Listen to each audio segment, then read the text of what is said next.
Primitive, méthode de substitution. Donc, nous allons aborder la partie 2 où on va rencontrer des fonctions composées avec une fonction du premier degré. Et on va voir que dans ce cas-là, nous pouvons également appliquer la méthode de substitution. Donc la méthode de substitution, je vous rappelle qu'elle est basée sur le théorème qui est là et qu'il en découle une marche à suivre qui est rappelée à l'écran. Et l'essentiel étant, dès le départ, d'essayer de trouver une fonction g telle que lorsque l'on va la dériver, on va la retrouver, cette dérivée multipliant dx. Donc l'étape suivante, ce sera de effectuer un changement de variable. Donc on va poser t égale cette fonction g de x. Alors on va voir comment on peut appliquer ça à nos fonctions composées avec une fonction du premier degré. Alors, les exemples, nous avons déjà traité ensemble les 6 premiers, puis je vous ai aussi montré qu'on pouvait calculer les primitives de tangente x à l'aide de la méthode de substitution. Donc, il nous reste les 3 derniers exemples à traiter ensemble. Donc, nous allons commencer avec la recherche de primitive de cos 3x. Alors, si on regarde, on ne retrouve pas 2 polynômes, mais on retrouve uniquement un polynôme qui est 3x, donc polynôme du premier degré. Donc voilà pourquoi on parle de composé avec une fonction du premier degré. On a la composée de la fonction cosinus avec la fonction 3x. Donc on a bien là une fonction du premier degré 3x. Alors lorsqu'on a une fonction du premier degré comme cela, on va voir que ça va fonctionner si je pose t égale 3x. Je vais appliquer la méthode habituelle, donc je vais calculer la différentielle. Donc dt est égal à dérivée de 3x, c'est-à-dire 3, fois dx. Alors je reviens dans le calcul initial pour essayer de remplacer mes x par les t. Alors je vois que j'ai cosinus 3x, donc c'est-à-dire cosinus de t, et il me reste dx là tout seul, que je vais devoir essayer de passer en dt. Alors je vais donc revenir à la ligne précédente, je vais isoler dx, et je peux donc ainsi écrire que dx est égal à dt sur 3. Donc mon identification va me conduire à écrire qu'il s'agit de la primitive de cosinus de t, 3x est égal à t, donc je peux écrire cosinus t, et dx, eh bien, il s'agit de dt sur 3. Alors quand on écrit dt sur 3, eh bien, il s'agit en réalité de 1 tiers fois dt. Donc, vu qu'il s'agit d'un facteur numérique, je peux le mettre devant la primitive comme facteur. Donc, 1 tiers de primitive de cosinus t dt. Et dans notre formulaire, nous avons la primitive du cosinus qui est égale au sinus. Donc, on va pouvoir écrire qu'il s'agit de 1 tiers de sinus t plus c. Donc nous avons pratiquement terminé cet exercice. Il ne nous reste plus qu'à revenir à notre variable initiale, donc à revenir en x. Pour cela, nous savons que t est égal à 3x, c'est ce que nous avons posé au départ. Donc ma réponse finale sera 1 tiers de sinus 3x plus c. Alors, dans ce second exemple, on a de nouveau l'apparition d'un seul polynôme, donc 5x plus 3, polynôme du premier degré. Donc ici, on a en réalité la composée de la fonction inverse avec la fonction 5x plus 3. Donc on va poser t égale 5x plus 3. On va calculer la différentielle. On obtient donc dt égale 5 fois dx. On va retourner essayer d'identifier nos variables. Donc quand je regarde l'énoncé de départ, bien, je vois que 5x plus 3, il s'agit de t. Donc au dénominateur, j'aurai t, et il me reste dx à remplacer. Donc je reviens à la ligne précédente, je vais isoler dx, et j'écris que dx est égal à dt sur 5. De cette façon, ma primitive devient primitive de 1 sur t fois dt sur 5. Même chose, dt sur 5, il s'agit de 1 cinquième fois dt, et donc le facteur 1 cinquième peut être mis en facteur de la primitive, donc 1 cinquième primitive de 1 sur t dt. Primitive de 1 sur t dt, nous avons ça dans notre formulaire, puisque la primitive de 1 sur t, eh bien, c'est logarithme népérien de valeur absolue de t. Donc j'écris 1/5 du logarithme népérien de valeur absolue de t, plus c. Alors il me reste à revenir en ma variable initiale, donc je remplace t par 5x plus 3, et j'obtiens comme réponse finale 1/5 du logarithme népérien de la valeur absolue de 5x plus 3, plus c.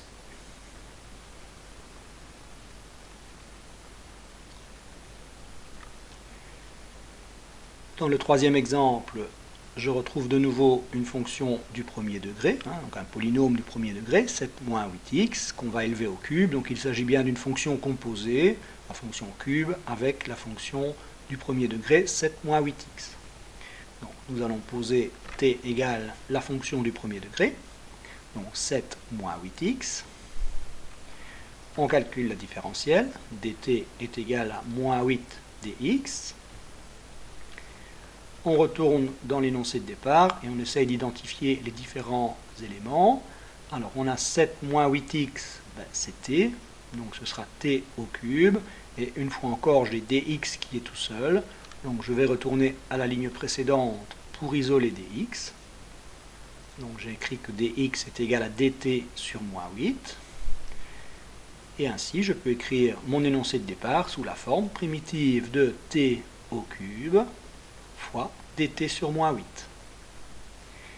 dt sur moins 8, il s'agit de 1 sur moins 8 fois dt, donc le facteur 1 sur moins 8 peut être recopié devant la primitive, et je vais l'écrire sous la forme évidemment moins 1 huitième, primitive de t cube. Primitive de t cube, nous avons ça dans notre formulaire, puisqu'il s'agit de 1/4 de t exposant 4. Donc je peux écrire que la réponse est moins 1 huitième fois 1/4 de t exposant 4 plus c.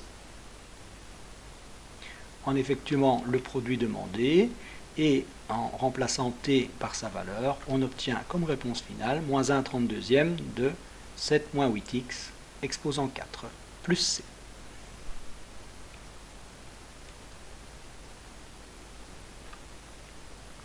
Donc nous venons de solutionner les trois derniers exemples. Alors, je vais uniquement conserver les réponses finales. Voilà. Et je vais quand même un peu me pencher sur mon formulaire. Et je me dis que dans le premier exemple, la primitive de cos 3x dx, j'ai presque ça dans mon formulaire. Puisque dans mon formulaire, je peux lire que la primitive de cosinus x, c'est égal à sinus x plus c. Je me pose la question de savoir est-ce que j'aurais pas pu finalement appliquer directement le formulaire, donc faire comme si à la place de x il y avait 3x. Alors, qu'est-ce que j'aurais dû écrire? Si j'applique ce formulaire, j'aurais écrit que la primitive de cos 3x dx est égale au sinus 3x plus c. Donc ça c'est si j'applique la formule rouge qui est là. Alors si je regarde la réponse qu'on a trouvée, nous avions trouvé 1/3 de sinus 3x. Donc si j'applique le formulaire directement, c'est presque correct, sauf qu'il me manque 1/3. Alors, on va regarder le deuxième exemple. Donc, primitive de 1 sur 5x plus 3. Même chose, si je vais dans mon formulaire, je me dis que j'ai une formule qui ressemble très fort à ça, qui est la primitive de 1 sur x dx, qui est égale au logarithme népérien de valeur absolue de x. Alors, qu'est-ce que j'aurais dû écrire si j'essaye d'appliquer cette formule directement? La primitive de 1 sur 5x plus 3 dx, en appliquant la formule rouge, j'aurais pu écrire que c'est égal au logarithme népérien de valeur absolue de 5x plus 3. Alors, si je compare ça avec la réponse qu'on a trouvée précédemment, on voit que de nouveau, en appliquant le formulaire directement, c'est presque correct. Il me manque juste le facteur 1/5. Enfin, dans mon dernier exemple, c'est donc la fonction cube qui était composée avec 7 moins 8x. Je sais que dans mon formulaire, j'ai la primitive de x cube qui est égale à 1/4 de x4 plus c. Et donc, si j'applique directement la formule à mon énoncé de départ, j'aurais dû écrire que primitive de 7 moins 8x au cube est égal à 1/4 de 7 moins 8x élevé à la puissance 4 plus c. Alors, est-ce que c'est correct par rapport à la réponse qu'on avait trouvée précédemment? On voit que la réponse trouvée précédemment, j'avais comme facteur moins 1/32. Donc il me manque, si j'applique le formulaire directement, le facteur 1 sur moins 8. Voilà, donc quelle conclusion tirer de tout ça? Bien, ça veut dire qu'on aurait pu appliquer le formulaire directement, lorsqu'on a une composée de fonctions avec une fonction du premier degré, mais à condition de venir rajouter un petit facteur correctif. 1 tiers, 1 cinquième, 1 sur moins 8. Alors si on regarde bien ce petit facteur correctif, bien, le 1 tiers, c'est 1 sur le coefficient de x, 3x, j'ai mis un 3. Dans le deuxième cas, c'est 1 cinquième, et ma fonction du premier degré, c'était 5x plus 3. Donc c'est le coefficient de x qui est venu s'ajouter au dénominateur.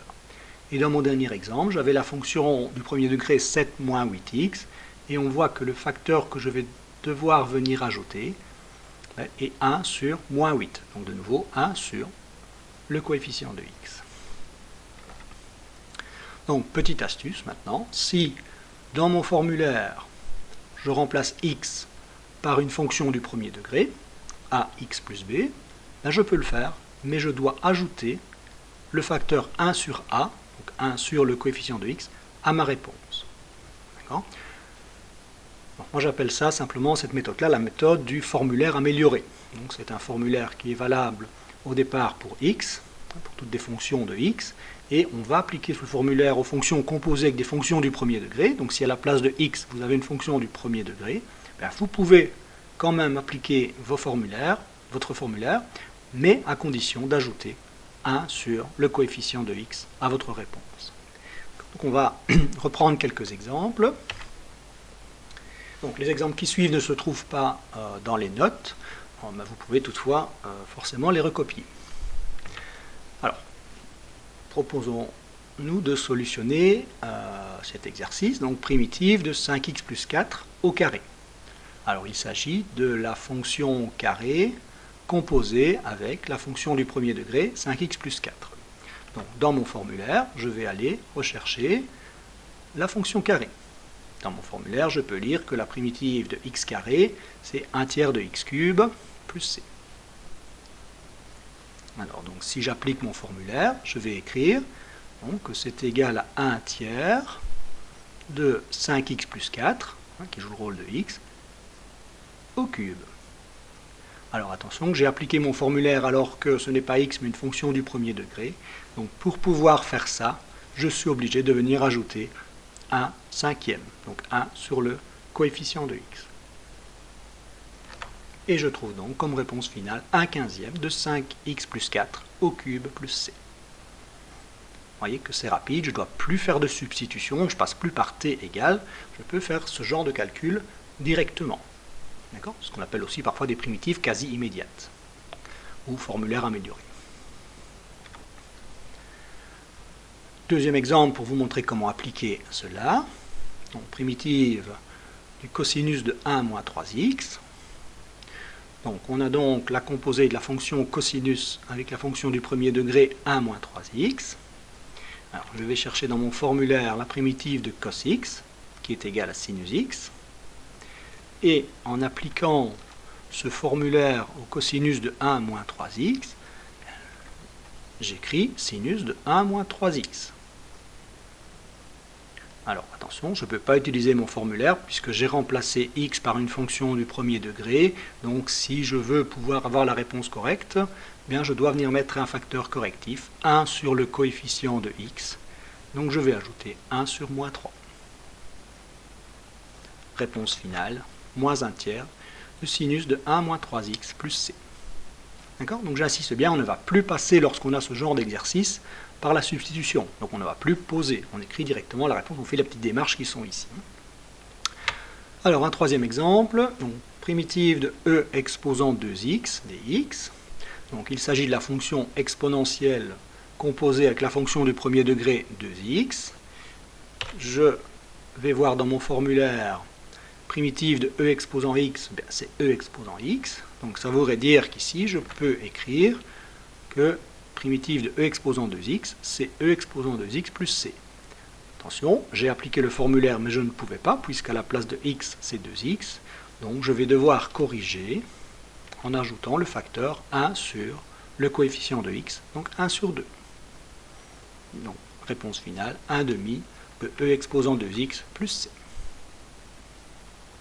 Voilà, donc vous devez normalement à ce moment-ci avoir plus ou moins compris le système des primitives dites quasi immédiates ou du formulaire amélioré. Alors moi je vais reprendre encore deux exemples un peu plus techniques. On va voir que ça marche aussi dans des cas un peu plus évolués, mais il n'y a rien de nouveau. Donc c'est vraiment toujours la même technique qu'on applique. Et donc je vous propose d'essayer de calculer primitive de 5 huitièmes de x moins 7 au cube. Donc, la particularité c'est que le coefficient de x ici est une fraction. Donc il s'agit de la fonction cube qu'on a composée avec la fonction du premier degré, 5 huitièmes de x moins 7. Dans mon formulaire, primitive de x cube, c'est 1 quart de x exposant 4. Donc si j'applique cela à mon exercice, je devrais écrire 1 quart de 5 huitièmes de x moins 7 exposant 4 plus c. Alors, comme il s'agit non pas de x, mais d'une fonction du premier degré, je vais corriger en ajoutant 1 sur le coefficient de x. Donc ici, 1 sur 5 huitièmes. Donc là, on doit maintenant un petit peu travailler les deux facteurs qui sont devant au début de notre réponse. Donc, l'inverse d'une fraction, 1 sur 5 huitièmes, c'est 8 cinquièmes. Pour diviser par une fraction, je multiplie par son inverse. Multiplié par 1 quart fois 5 huitièmes de x moins 7 exposant 4. J'effectue le petit produit et je vois que je peux simplifier le 8 et le 4. Donc au final, il me reste 2 cinquièmes de 5 huitièmes de x moins 7 élevé à la puissance 4 plus c. Dernier petit exemple, je pense, pour ceci. Donc, primitive de la racine carrée de 3x plus 1. Donc, il s'agit d'une composée de fonctions, donc ici la fonction racine de x avec une fonction du premier degré. Alors, avant de commencer, je vais supprimer l'écriture de cette racine, comme on l'a fait pour les primitives immédiates. Donc, je vais écrire qu'il s'agit de la primitive de 3x plus 1 exposant 1 demi. Je me rappelle que dans mon formulaire, primitive de x exposant 1 demi, c'est 1 sur 3 demi fois x exposant 3 demi. Donc c'est-à-dire 2 tiers fois x exposant 3 demi. Donc en appliquant cette formule à mon énoncé, je trouve 2 tiers fois 3x plus 1 exposant 3 demi. Alors j'ai appliqué mon formulaire qui concernait x à une fonction du premier degré, donc je suis obligé de corriger par 1 tiers, 1 sur le coefficient de x. Alors on va effectuer le petit produit, donc ça me fait 2 neuvièmes fois 3x plus 1 exposant 3 demi, et je vais écrire ma réponse finale sous la forme d'un radical, donc ça fait 2 neuvièmes fois la racine carrée de 3x plus 1 au cube plus c. Donc voilà la réponse. Alors comme on est un peu en maths 6, mais on va essayer d'aller un peu plus loin quand même. Donc là on va quitter un peu le monde des primitives, mais essayer de faire un petit rappel d'algèbre. Donc je vais pouvoir écrire qu'il s'agit de 2 neuvièmes fois la valeur absolue de 3x plus 1 fois la racine de 3x plus 1. En effet, puisque 3x plus 1 au cube, c'est 3x plus 1 au carré fois 3x plus 1. Okay. Donc la racine de 3x plus 1 au carré, c'est valeur absolue de 3x plus 1. D'accord? Donc on va faire très attention que la racine carrée de x carré, donc la racine carrée d'une quantité au carré, c'est égal à la valeur absolue de cette quantité. D'accord? Donc surtout ne pas sortir 3x plus 1 entre parenthèses, c'est bien sortir valeur absolue de 3x plus 1. D'accord? Tout ça est basé sur la règle qui était là en rouge. Pour se persuader que cette règle est valable, si vous calculez la racine carrée de moins 3 au carré, ça fait racine carrée de 9. La racine carrée de 9, ça fait 3. Et donc par rapport à mon x de départ, il s'agit bien de la valeur absolue de moins 3. Si je calcule la racine carrée de 3 au carré, c'est la racine carrée de 9, ça me fait 3. Et donc 3, c'est bien également égal à la valeur absolue de 3. D'accord? Donc racine de x au carré est égale à valeur absolue de x. Ne pas oublier cette règle-là, elle est très importante et on la retrouve souvent dans les examens d'entrée aux études supérieures. Voilà, donc si on regarde un petit peu nos exemples qu'on nous proposait, eh bien nous avons fait un peu le tour de tout ça. Nous venons de voir les 3 derniers. Alors au niveau des exercices, la série 3 concerne la méthode de substitution. Donc là, cette série a déjà pu être réalisée à la fin de la vidéo précédente. Donc maintenant, je vous invite à réaliser la série 4.